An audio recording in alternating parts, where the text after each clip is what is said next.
सहनाववतु सहनौ भुनक्तु सह वीर्यं करवावहै तेजस्विनावधीतमस्तु मा विद्विषावहै। ओम शांति शांति शांति।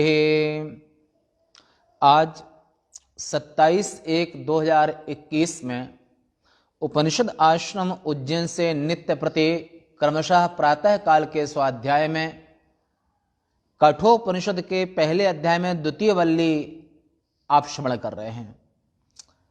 पहले श्लोक की व्याख्या श्रेय और प्रेय के विषय में कल आपने सुना। आज द्वितीय मंत्र में बोलते हैं, संबंध भाष्य में आचार्य ने कहा कि यदि उभे अपि कर्तुं स्वायत्ते पुरुषेण किमर्थं प्रेय एव आदत्ते बाहुल्येन लोकः इति उच्यते। यानी कि यदि उभे दोनों ही मनुष्य के भाग्य में हैं, दोनों ही मनुष्य को प्राप्त कर सकता है, और यदि श्रेय और प्रेय इन दोनों ही का करना मनुष्य के स्वाधीन है, मनुष्य के अधीन है, मनुष्य ही कर सकता है। वेद पुराण जितनी शिक्षा ये सब मनुष्य के लिए बनी है, पशुओं के लिए नहीं। तो श्रेय और प्रेय और पुण्य पाप भी केवल मनुष्य को होता है, अन्य योनि में नहीं होता है। देवताओं को पाप तो लगेगा, पर देवराज दोबारा 100 अश्वमेध यज्ञ करके इंद्र की योग्यता हासिल नहीं कर सकते हैं। उसके लिए पुनः उनको मनुष्य बनना पड़ेगा, राजा बनना पड़ेगा। यदि श्रेय और प्रेय इन दोनों ही का करना मनुष्य के स्वाधीन है, तो लोग अधिकता से प्रेय को ही स्वीकार करते हैं। श्रेय माने आत्मविज्ञान, प्रेय माने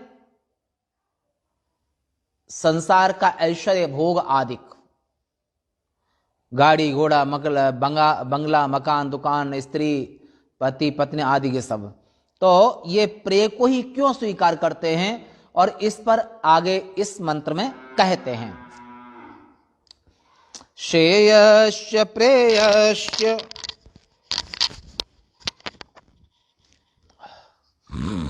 श्रेयश्च प्रेयश्च मनुष्यमेतः तौ संपरीत्य विविनक्ति धीरः श्रेयो हि धीरो अविप्रेयसो वृणीते प्रेयो मंदो योगक्षेमाद् वृणीते। श्रेयश्च प्रेयश्च, श्रेय माने ब्रह्म विज्ञान आत्मज्ञान आत्मविद्या, प्रेय माने भोग सुख संसार के। तो श्रेय और प्रेय परस्पर मिले हुए से होकर लगते हैं। मनुष्य के पास दोनों का अवसर प्राप्त है, और इन्हीं भावों को समझ कहा है कि स्वर्ग नरक अपवर्ग नसैनी ज्ञान विराग भगति उर्दैनी। ये मनुष्य पुण्य करके स्वर्ग जा सकता है, पाप करके नरक जा सकता है, और पुण्य विवर्जित पंथा, और जो आत्मज्ञान माने आत्मज्ञान के द्वारा वो मोक्ष को प्राप्त कर सकता है। न स पुनरावर्तते, दोबारा अविद्या उसको बांध नहीं सकती है, ऐसा भी कर सकता है। तीनों लोग जाने की ये मनुष्य योनि नसैनी में सीढ़ी के समान है। श्रेयश्च प्रेयश्च मनुष्यम एतः तौ संपरीत्य, यानी कि जो परस्पर मिले हुए से होकर के और मनुष्य के पास दोनों ही आते हैं, उन दोनों को बुद्धिमान पुरुष भली प्रकार विचार करके अलग अलग से करता है। प्रेय के लिए गृहस्थ आश्रम, श्रेय के लिए वानप्रस्थ और सन्यास, और ब्रह्मचर्य पूरे जीवन की आधारशिला है। ब्रह्मचर्य के बिना, योग्यता के बिना, अध्ययन के बिना, संयम के बिना न आप श्रेय प्राप्त कर सकते हैं, न प्रेय प्राप्त कर सकते हैं। ऐसे जो पहला जो ब्रह्मचर्य आश्रम है ये अध्ययन सीखना आदि इसके लिए है, और इसमें भी जो नैष्ठिक ब्रह्मचारी हैं, गैरिक वस्त्र धारण करते हैं, ये गैरिक भी, ये जो जैसे हनुमान जी हैं, भीष्म हैं, हनुमान जी हैं, नारद हैं, सनकादिक हैं, 28,000 नैमिष्य ऋषि हैं, ये सब नैष्ठिक हैं, कण्व भी नैष्ठिक है। तो ये जो है जहां पर शकुंतला पली थी, वे भी कण्व ऋषि भी नैष्ठिक ब्रह्मचारी। तो यहां पर जो नैष्ठिक जो ब्रह्मचर्य आश्रम है वो सभी की आधारशिला है। यहां से आप संन्यास भी ले सकते हैं और यहां से आप गृहस्थ में भी जा सकते हैं। तो श्रेयश्च प्रेयश्च, तो मनुष्य के पास में आते हैं उन दोनों को, और बुद्धिमान पुरुष भली प्रकार विचार करके और अलग अलग करता है। विवेकी पुरुष प्रेय के सामने श्रेय को वर्ण करता है, विवेक और वैराग को वर्ण करता है, और मंद बुद्धि माने मूढ़ बुद्धि वाले लोग गृहस्थ आश्रम को ही यानी कि प्रेय को ही स्वीकार करते हैं, और प्रेय में इतने रम जाते हैं उनको शेय में जाने का यानी कि संन्यास लेने का, यानी कि आत्मभाव रहने का, यानी कि ब्रह्माभ्यास करने का जिंदगी में टाइम ही नहीं बचता है, और उसी घर में रहते रहते गृहस्थ आश्रम में हाया करते करते और उसी में जो महाप्रयाण को प्राप्त हो जाते हैं। विवेकी पुरुष प्रेय और श्रेय दोनों के बीच में वो श्रेय को स्वीकार करता है, श्रेय को वर्ण करता है, और मंद बुद्धि मूढ़ पुरुष है वो प्रेय को वर्ण करता है, गृहस्थ को ही वर्ण करता है, और गृहस्थ आश्रम से ऊपर वो वानप्रस्थ और सन्यास की अपनी जिंदगी में कल्पना भी नहीं करता है, सोचता भी नहीं है और जाना भी नहीं चाहता है, और उसी गृहस्थी में उलझ करके वो जीवन पर जीवन बिता देता है। भाष्य देख लेते हैं। सत्यं स्वायत्ते तथापि साधनतः फलतश्च मंद बुद्धीनां दुर्विवेक रूपे, ये जो श्रेय का मार्ग है मंद बुद्धि मूढ़ बुद्धि वाले लोगों के लिए बड़ा ही दुष्कर है, कठिन कार्य है। कंचन कामिनी का भोग प्रेय है और कंचन कामिनी का त्याग श्रेय है। व्यामिश्री भूते इव मनुष्यम एतं पुरुष माम इतः प्राप्नुतः श्रेयश्च प्रेयश्च, और बुद्धिमान व्यक्ति श्रेय को वर्ण करता है और मूढ़ बुद्धि वाला व्यक्ति वो प्रेय को वर्ण करता है, संसार के इंद्रिय भोगों को ही और गृहस्थ को ही सब कुछ मानता है। धन्यो गृहस्थ आश्रमा, गृहस्थ आश्रम महान है, पर गृहस्थ आश्रम में इति जीवन की कर देना ये महानता नहीं है। जीवन की आधी आयु तक 40, 45, 50 तक गृहस्थ में रहते हो कोई बात नहीं है, पर जैसे ही गृहस्थ की जिम्मेवारी पूरी हुई, बेटा बेटी की शादी करने के बाद आगे प्रतीक्षा करना, आगे गृहस्थी में ही हमेशा पड़े रहना, और सन्यास की, विवेक की, तपस्या की और संतों की शरणागति न ग्रहण करना, ये भी मंदबुद्धिपना है। इसलिए तद विद्धि प्रणिपातेना परिप्रश्नेन सेवया, तत्ववेत्ता ब्रह्मवेत्ता महापुरुष शंकराचार्यों के पास जाकर के, विरक्त विद्वान महापुरुषों के पास जाकर के और अपने मार्ग के विषय में जानकारी प्राप्त करे कि आखिर हम कहां से आए, क्यों आए, कहां जाना है, क्या उद्देश्य है। तो वेदानुसारी जो मर्यादित जिंदगी जीते हैं, ऐसे श्रोत्रिय ब्रह्मनिष्ठ महात्मा के शरणागत होकर के और वहां पर अपने अग्रस्त आश्रम के आगे वानप्रस्थ और संन्यास आश्रम को अवश्य स्वीकार करना चाहिए। ये तप का रास्ता है। वानप्रस्थ और संन्यास आश्रम एक कठोर तप है, उसमें अवश्य जाना चाहिए। अतो हंस इव अंभसः पयः तौ श्रेय प्रेय पदार्थो संपरित्य सम्यक परिगम्य मनसालोच्य गुरुलाघवं विविनक्ति पृथक् करोति धीरो धीमान विविच्य च श्रेयो हि श्रेय एव अभिव्रणीते प्रेयसो अभ्यर्थितत्वात् को असौ धीरः। प्रेय और श्रेय संसार में दोनों मिले हुए हैं। और विवेकी पुरुष, धीर पुरुष, विज्ञानी पुरुष, ज्ञानी पुरुष, बुद्धिमान प्रेम में रहते हुए भी श्रेय को ही स्वीकार करता है, वर्ण करता है। अविवेकी मूढ़ बुद्धि वाला पुरुष श्रेय को समझना भी नहीं चाहता है, जानना भी नहीं चाहता है, सन्यास के नाम से दूर भाग जाते हैं। वो प्रेय को ही सब कुछ समझते हैं। और ऐसे जो धीर पुरुष हैं वो श्रेय को ही सब कुछ समझते हैं। संसार में आप छिलका और मूंगफली, जब मूंगफली खाते हैं तो छिलका भी साथ ही होता है। ऐसे ही संसार में प्रेय और श्रेय, यमराज कहते हैं कि प्रेय श्रेय दोनों ही हैं, पर उन दोनों में जो बुद्धिमान, विवेकी, प्रतिभा संपन्न, तपस्वी, वो श्रेय को स्वीकार करता है, विवेक और वैराग्य को स्वीकार करता है। और प्रेय को चाहने वाला आसक्ति और अनुरागी होता है, वो आसक्त और अनुरागी होता है वो। अब प्रश्न ये होता है, ऐसे जो धीर पुरुष हैं जो श्रेय को वर्ण करते हैं, आखिर ये धीर पुरुष हैं कौन? उनके विषय में कहते हैं, यह तो मंदो अल्प बुद्धि स विवेक असमर्थ्यात योगक्षेमाद योगक्षेम निमित्तं शरीराद उपक्षय रक्षणं निमित्तम इति एतत् प्रेयः पशुपुत्रादि लक्षणं वृणीते। वो योगक्षेम को ही सब कुछ मानते हैं, संसार के भोगों को ही सब कुछ मानते हैं, शादी को सब कुछ मानते हैं, जीविका को सब कुछ मानते हैं, गाड़ी घोड़ा मकान को ही सब कुछ मानते हैं मंद बुद्धि वाले। और जो बहुत प्रतिभा संपन्न हैं, बहुत सूक्ष्म बुद्धि वाले हैं, सुकृति जन हैं, वे संसार के भोगों की, संसार के ऐश्वर्य की, कि मैंने भूप भवन तज होय भिखारी, राज ऐश्वर्य को भी छोड़ करके और वन का रास्ता अपनाते हैं। ये श्रेय को चाहने वाले लोग, वो श्रेय को सब कुछ समझते हैं और संसार के भोगों को एक पल में छोड़ देते हैं।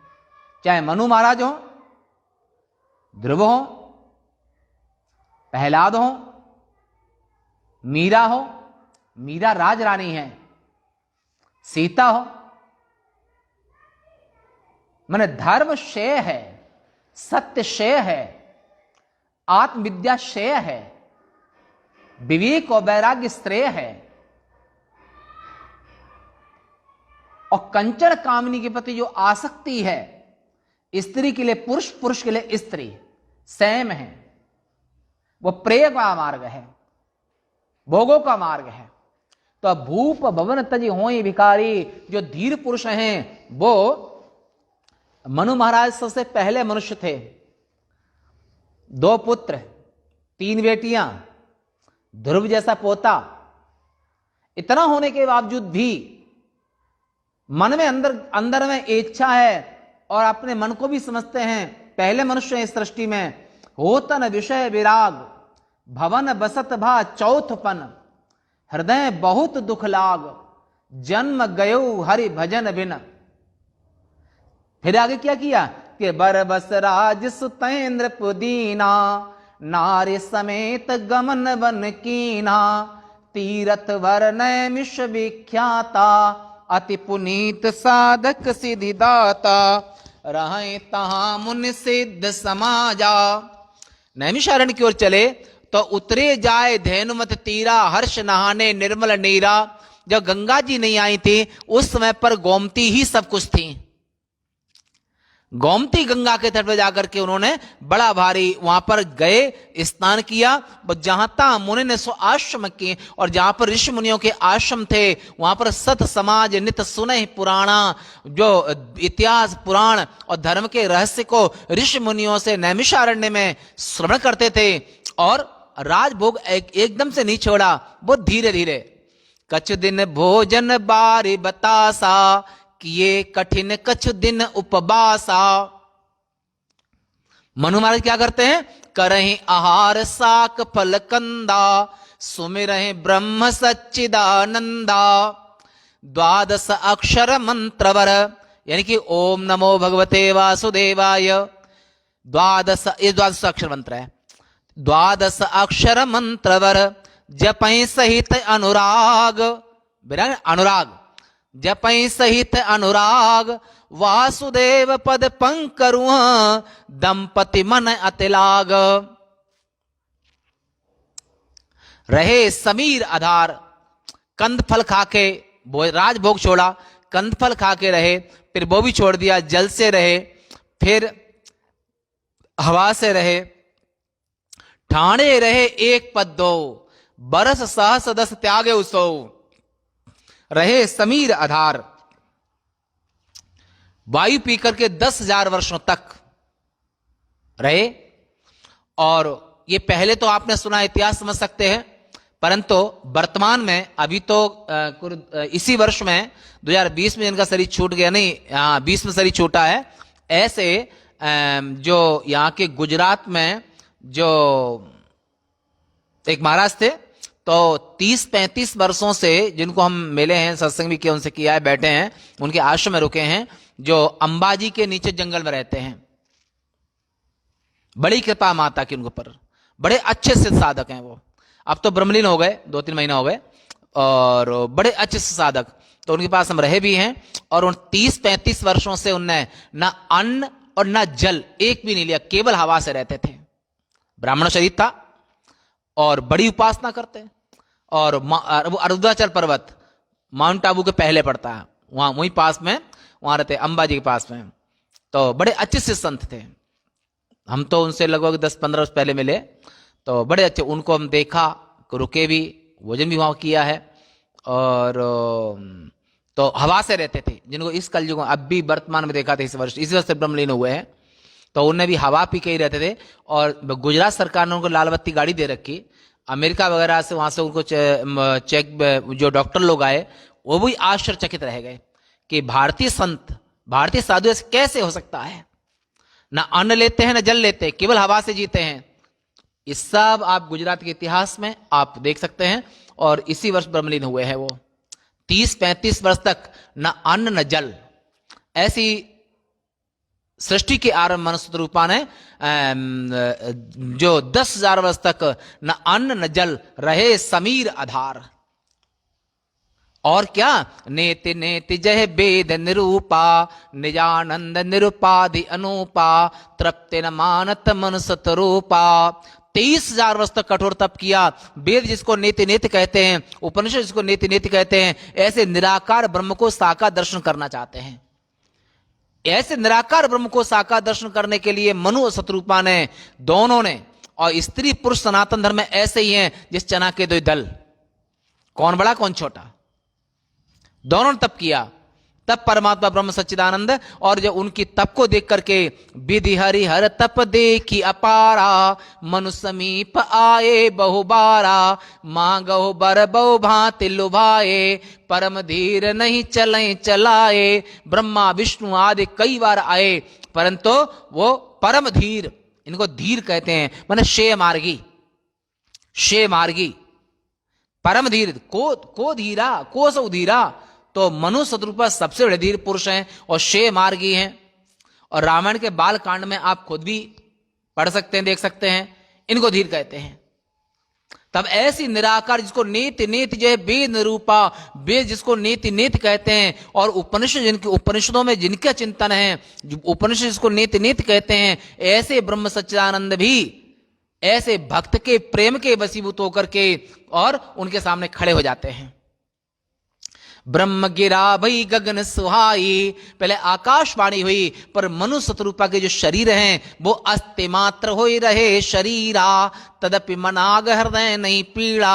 उनकी हड्डियों के ढांचे केवल रह गए थे, फिर भी हृदय में कोई पीड़ा नहीं। एक समय 23,000 वर्ष पूरे हो गए तो वहां पर आकाशवाणी हुई, और आकाशवाणी जब हुई तो वहां पर कान के माध्यम से जब हृदय में गई तो सब हष्ट पुष्ट तन भये सुभाए, सुंदर शरीर बन गए, मानो अभय भवनते आए, जिसके अभी घर से आए हों। नील सरोरुह नीलमणि नील नीलधर श्याम, देखत छवि शोभा निरखी, कोटि कोटि शत काम। करोड़ों कामदेव की छवि को लज्जित करने वाले ऐसे भगवान ब्रह्म सच्चिदानंद उनके सामने मनुष्य स्वरूपा के सामने खड़े हो गए। नीला बदन है, श्यामला शरीर है, और उनके बामांग में आदि शक्ति जहि जग उपजाया, सौ अवतरिय मोरी यह माया।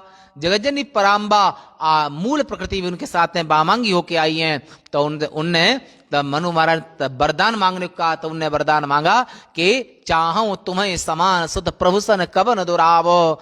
तब आपके समान मैं पुत्र चाहता हूं। तब प्रभु श्री हरि ने कहा कि मेरे समान आप सरिस का खोजो जाई, नप तब तनय होव मैं आई। राजन, हम तुम्हारे अपने समान में, क्योंकि दूसरा कोई ईश्वर है ही नहीं, ईश्वर एक है। वही ईश्वर सूर्य है, विष्णु है, और वही ईश्वर शिव है, वही ईश्वर शक्ति है, वही ईश्वर गणेश है, वही ईश्वर पंच देवों के रूप में एक ही ईश्वर है। एक ईश्वर की मूर्ति भेद विभाग ने ये 5 मूर्तियां हैं, पर ईश्वर तत्व एक है। न तस्य प्रतिमास्ति, श्वेत शतर उपनिषद में आप सुनेंगे कि उस ईश्वर की साकार प्रतिमा नहीं है, और ऐसा कोई जगह नहीं है। हर देशे अर्जुन तिष्ठति, वो जर्रे जर्रे में व्याप्त ईश्वर है। ऐसे ईश्वर का उनने प्रत्यक्ष दर्शन किया।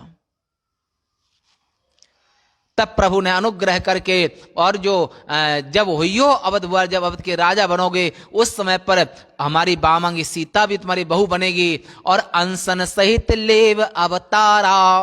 और मेरे जो अंश हैं वो अंश भी लक्ष्मण भरत शत्रुघ्न ये अंश भी आएंगे। ऐसे आश्वासन देकर के प्रभु ने उनको विदा किया कि बस हो जाए सुरपति राजधानी। तुम्हारा तप पूरा हुआ, अब नैमिषारण्य भूमि को छोड़ करके, और तुम्हारी तपस्या पूरी हुई, अब देवराज इंद्र के लोक में जाकर के तहाँ करे भोग वहां पर बहुत समय तक काल तक निवास करो। उसका कुछ काल के बाद तब आप त्रेता के लास्ट में अयोध्या के राजा बनोगे।